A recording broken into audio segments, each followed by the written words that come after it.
Our current system forces an unhealthy lifestyle on us. But being fit isn't only good for you, it's also good for the environment because healthy lifestyle equals a healthy planet. Hello and welcome. My name is Ian DeBay and this is the Good System, the podcast where we try to paint a picture of a good system for every human being and the planet itself.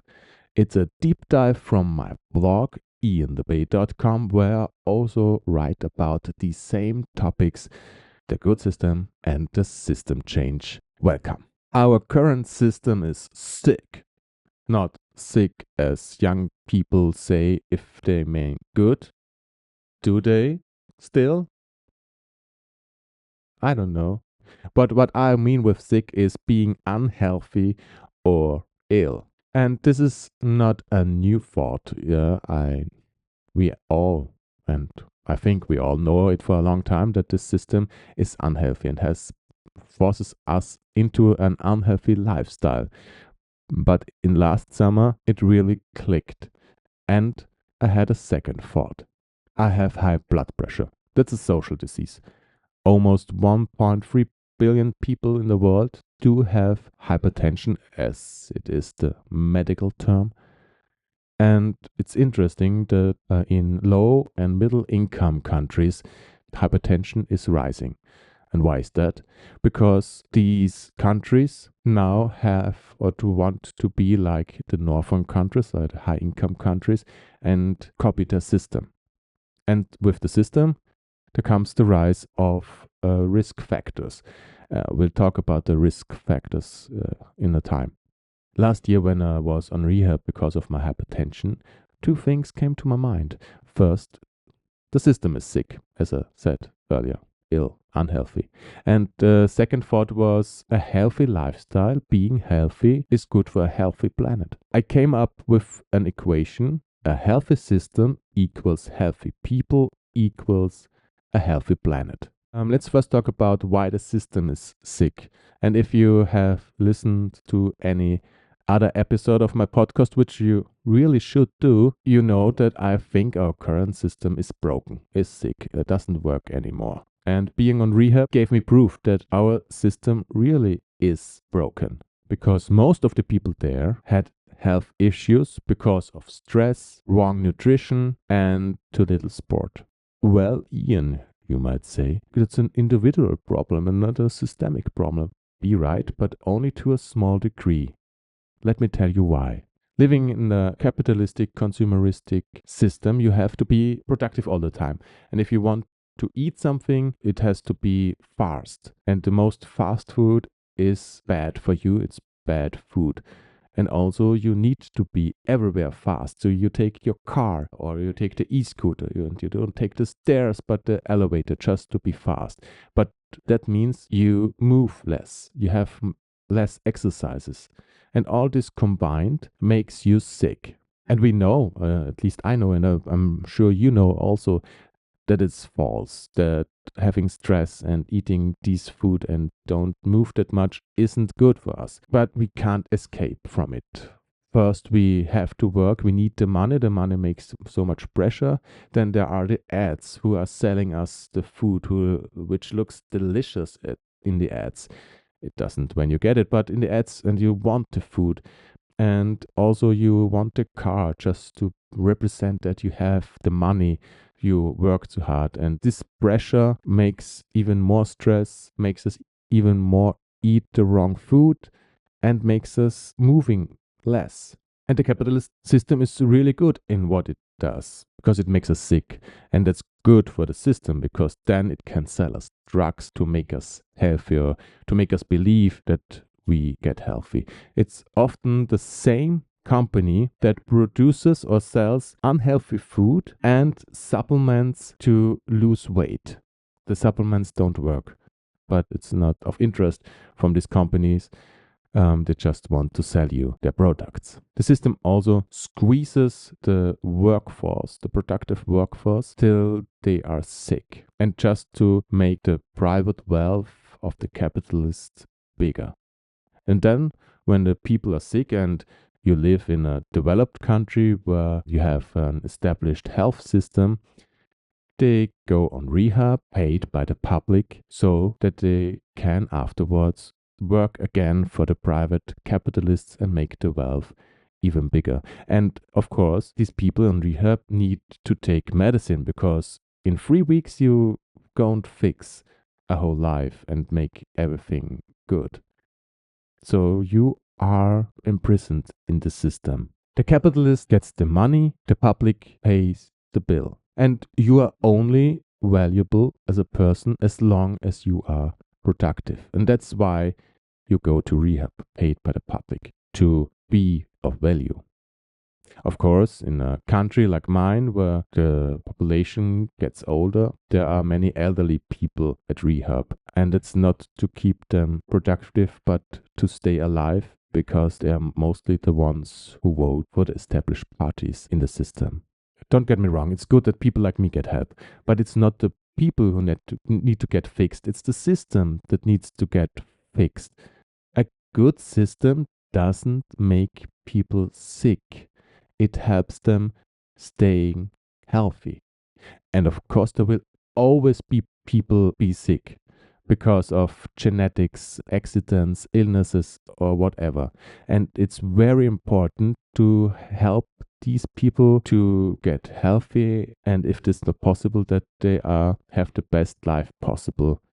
The second epiphany I had it was that a healthy lifestyle is good for you, of course, and good for the planet. Because the two fundamental rules of a healthy lifestyle is a balanced diet and a lot of exercises. And what does a balanced diet mean? It means a lot of vegetables and fruits and fiber, less meat or no animal product at all. And exercising, do you get the best daily exercise, walking and biking and even taking public transit where you have to walk to it and maybe stand in the train or the bus. And that's all good exercise. And don't get me wrong, it won't be enough just doing that. You may have to do more sport, but it's a really great start and so much better than sitting in the car and don't move. Mostly plant-based regional and seasonal food has the lowest CO2 footprint, and biking, walking, taking the public transit has much less emissions than driving the car. And agriculture and transportation are making 33% of the worldwide emissions. And we won't get to zero by having a healthy lifestyle, but we will reduce the emissions so much that it helps us a lot getting to zero emissions. As I mentioned, the third risk factor for hypertension is stress. And less stress would also be good for the planet. It's a little bit of a stretch maybe, but still true. Hear me out. Most of the time you're stressed because of work, because of the job itself, or because you have your daily life to be arranged around the job, or because it simply doesn't pay enough and you are always worried how to pay for rent and food. Money is the key why we are stressed. We need the money to survive and to buy all the beautiful things we see in ads. If we would buy less, we would need less money, we would need to work less and so have less stress. And buying fewer things means less emissions and so less stress equals a healthier planet. Most of the things we buy because of advertisements or peer pressure, because we want things and not because we need them. And often we have so much stuff, we need to rent some storage facility, which takes away space and emits emissions. So another argument why having less stress and buying less is good for a healthy planet. The good system makes it easy for you to have a healthy lifestyle. It doesn't bomb you with ads about cars, unhealthy food, big houses, vacations far away. It doesn't make you want things that you don't need or maybe even make you sick. If you're sick, the good system helps you get healthy again. And if you can't get healthy, it helps you having the best life you can have. And the good system doesn't make you sick just to sell you medicine. By the way, I don't think this is a conspiracy. I don't think that there are men meeting and talking about and making plans how to squeeze the workforce out of the people to make them sick so they can sell the medicine. I think that just the mechanics, how this system we live in works. And it's inevitable in this system that it makes us sick. It has to. It just works that way. And of course, there are wealthy people who want that it stays this way or make it even worse. And since they have the money, they own the politicians and they own the media. And so they do everything to keep the system the way it is. But it's no conspiracy. No. But we can change the system. And one way to do is to have a healthy lifestyle, have less stress, eat healthy, eat less, move more. Don't buy things you don't need. Don't buy a car. Don't buy the expensive Dubai chocolate or meat. Just buy vegetables and fruits and fibers, which mostly are cheaper. Not always, because you have many processed foods. That's so cheap because it's worse and bad, but it helps you save money you would spend otherwise for medicine. I know it's not easy if you have to cook yourself. You may not have the time for it, but try and move your body. Your body is made for moving. Not me like I am sitting here. Go outside, walk, cycle, swim, run, climb, whatever you want to do. Just move your body. You don't need a gym. Just do sports. Take the stairs instead of the elevator or public transit, not the car. And that's a great start for you and for the planet. Now it's time for us to imagine how the good, healthy system would look like. If you want, close your eyes and listen how I read it to you. You and your partner pack your things and go to the nearest park. Your partner participates in a free yoga class with several others from the neighborhood. You like doing sports more by yourself, so you go for a run on the free track in the park. After your exercises, you meet with your partner at the bistro in the park. There is mostly healthy food and drinks like vegetables, fruits, and water. Delicious plain water.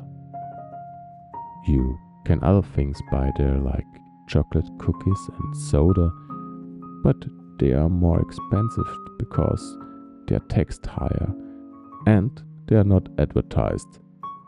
And in comparison to nowadays, these products have less salt, sugar, and fat, but still taste great.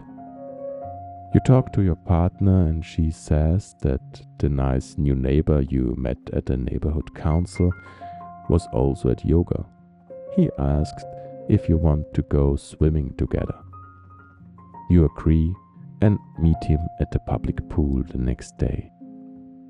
He tells you his name is Doogie and he's a doctor and started working at the neighborhood health center where you will see him at your next yearly health check. You say you be there next week because you were born with a heart issue and have to let it check twice a year. Doogie, the doctor, tells you that there is a new drug that may help you, but you will talk about it next week. About a month later, you get a call from your father. Your mother had an accident carrying a heavy box down the stairs. You know how your mother is. She never asks for help and has to do all things by herself. And she is not the youngest anymore. Anyway, she's in the hospital, where they take care of her. Afterwards, she will immediately go to rehab and then will have physiotherapy, all without extra cost. And since your mother has a healthy lifestyle, as everybody else, she will recover quickly. In a good system, it's easy to stay healthy, but it is still work you have to do. If you ever have a health issue, you get the help you need. and you won't be in a pile of debt afterwards. And there's no two-class medical system. Everyone gets the same, the best treatment possible. Thank you for listening this far. Take care of you. Try to be healthy. If it's not for the planet, then just for yourself. Health is so precious. Being sick sucks. If you're interested in system change and how the good system could look like we want to build, then please subscribe to this podcast.